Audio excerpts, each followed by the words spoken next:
live long and prosper. So in this video series, I'm going to be talking through the social justice elements of every episode of the original series of Star Trek. The thing that inspired this project was actually a Fox News article which argued that Star Trek has in some way betrayed its traditional commitment to sort of political neutrality or middle ground by embracing progressive politics. In this series, we're going to see that Star Trek has always embraced progressive politics, and it's always been aspirational for social justice in various senses. I am taking a broad perspective on social justice here, so that may include multiple different types of social justice, whether that's racial, whether that's economic, whether that's religious, whether that's abilities, gender and sexuality, anything broadly considered. I will go through every episode. Some of the episodes I will interview fellow Trekkies and talk with them about it. And then below, in the descriptions, I will give you additional information about the episodes, particularly their original air date, who wrote the screenplay, and who directed that episode. I also want to dedicate this series to my dad, Michael Allen Zapkin. He was an OG Trekkie from back in the day, and it was watching the original series with him that I came to love Star Trek.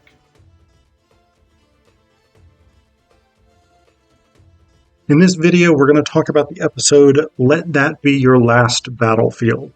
Now, this is the original series' most overt commentary on the civil rights movement and the quest for racial justice going on during the 1960s. This is 1969. This episode premieres January 10th, 1969. So by this time, Martin Luther King Jr. has already been assassinated. It's a period, I think, that was very challenging for the civil rights movement because this is around the time you start to get the shift from the more nonviolent civil disobedience structure of SNCC, the Student Nonviolent Coordinating Committee. That doesn't sound right, but I think that's right.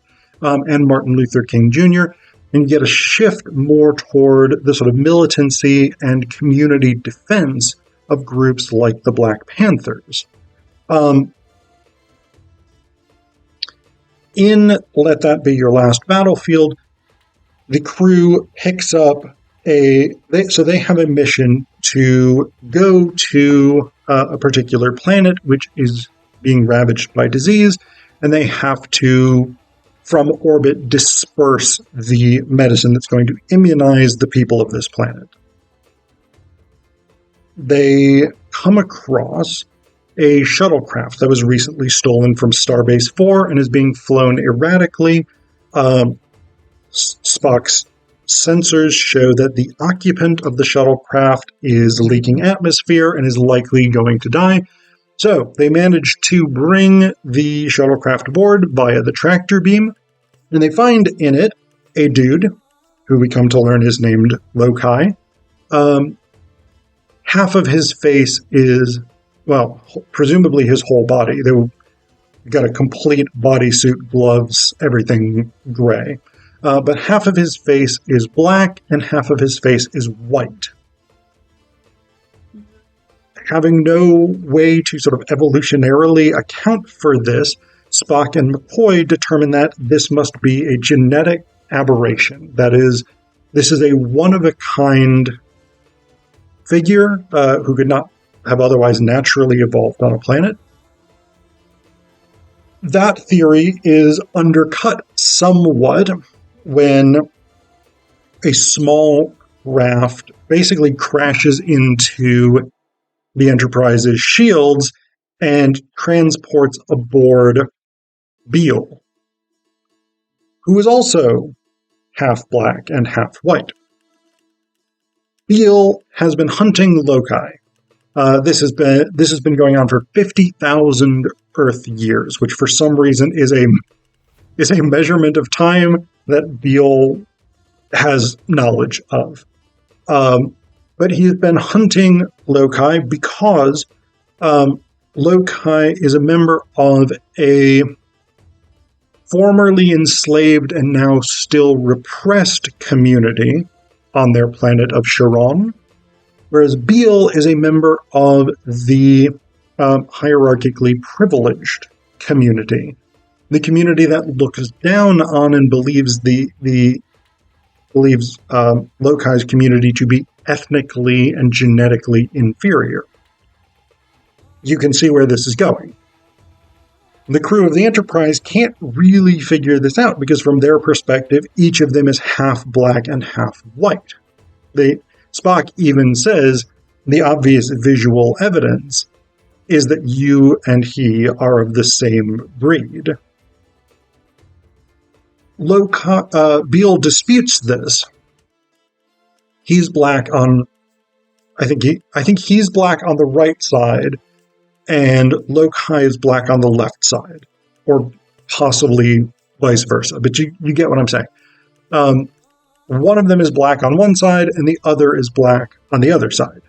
This is the entire basis of the hierarchy and the racial or ethnic division on the planet of Chiron. Loci was part of what he characterizes as a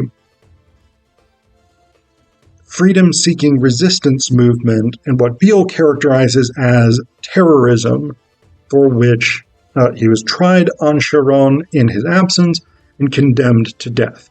So Beal has been hunting him down.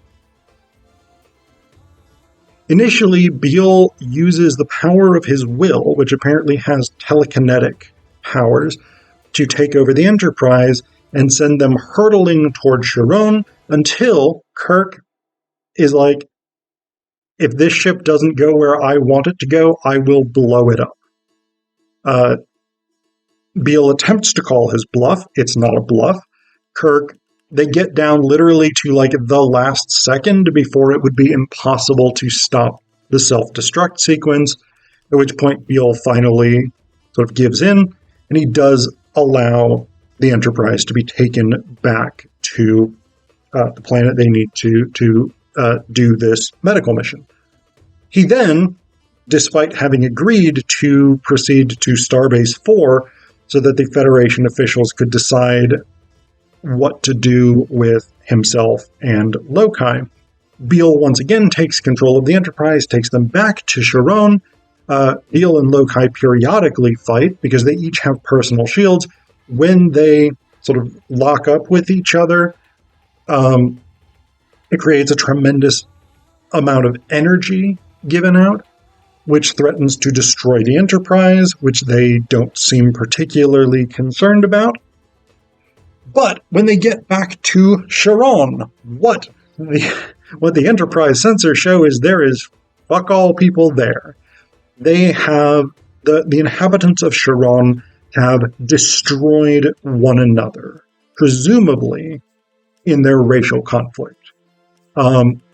There are no sentient life forms on the planet. The cities are abandoned. The road networks are empty of any vehicles, etc., etc. There are in the cities vast amounts of unburied corpses. Nature is starting to reclaim the planet. Beal and Loci are the last two members of their species, the last two people from their planet. And in the face of this, what they do is perhaps somewhat startling. Loci flees through the Enterprise. Beal chases him. One of the most awkward sequences of running I've ever seen. And I don't know if it's because we're supposed to think that they're tired from running, or because the actors had to sort of run toward a camera that was not moving very quickly away from them down the halls of the Enterprise set. But they're like, it's the most awkward running sequence I've ever seen. But that's not that important. So what they do, Lokai and then Beale, in pursuit, beam down to the devastated, barren, lifeless, except for like plants and some basic sort of lower life form. Lower life forms is very judgy, but you know what I mean. Like bacteria, small animals, things like that. They beam down to this basically lifeless planet, and they continue their fight. There's no hope. The things that they have fought for are gone. They mean nothing. Beale cannot get the justice that he has sought. Lokai cannot free his people. The things that they wanted no longer exist, no longer even make sense. There is not even a framework in which these things could make sense at this point.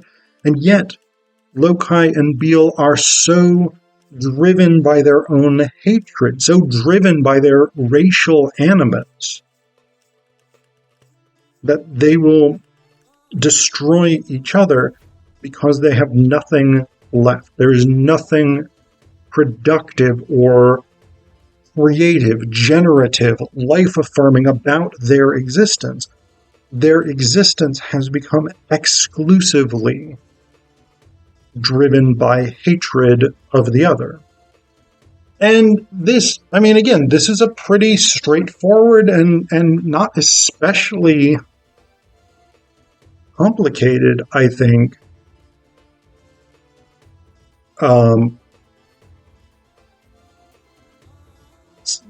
depiction of a big anxiety with the civil rights movement.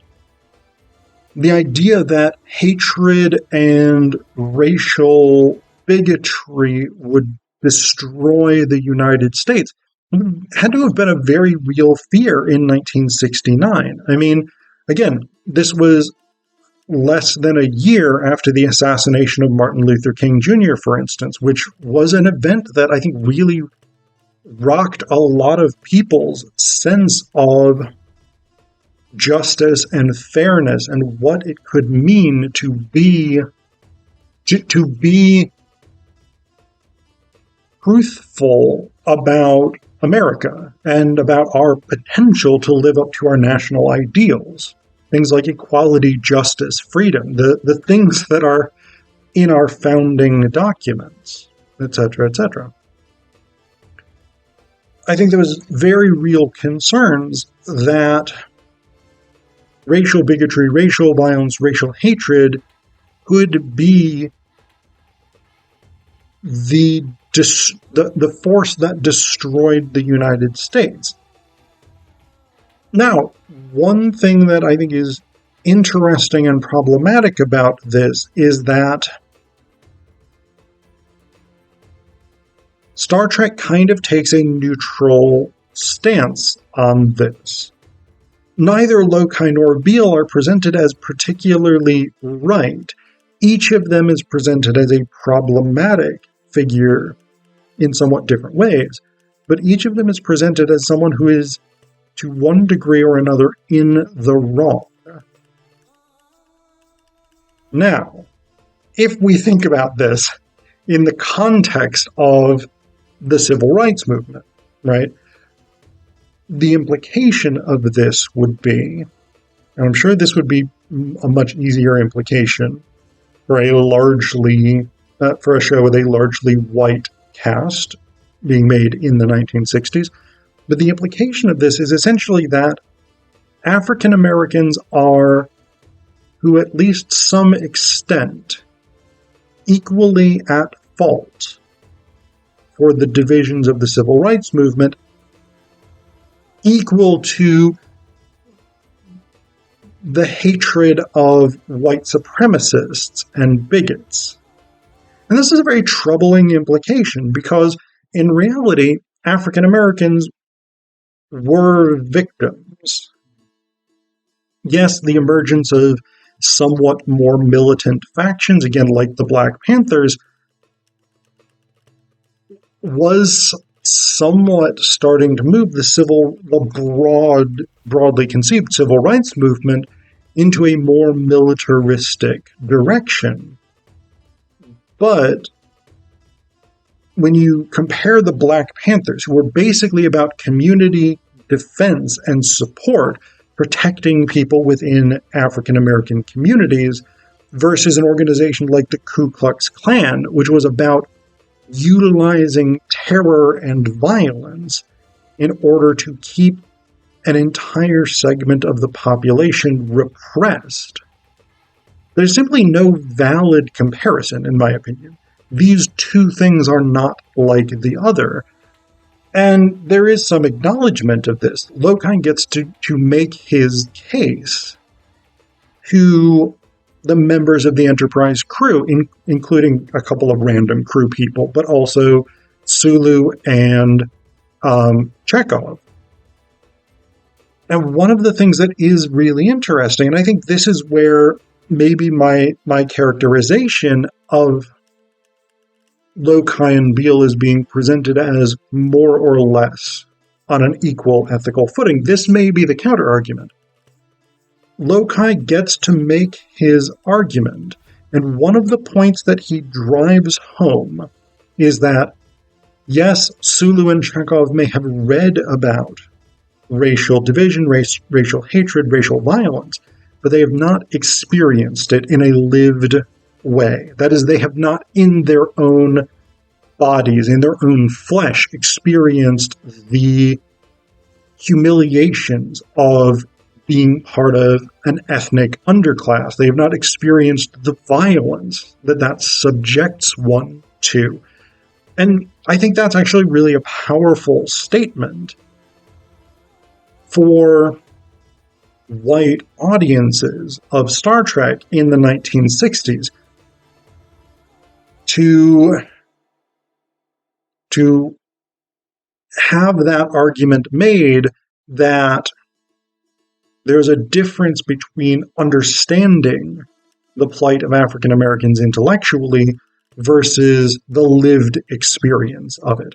And I actually think that's still a really, really important, valid perspective today, particularly in terms of things like police violence.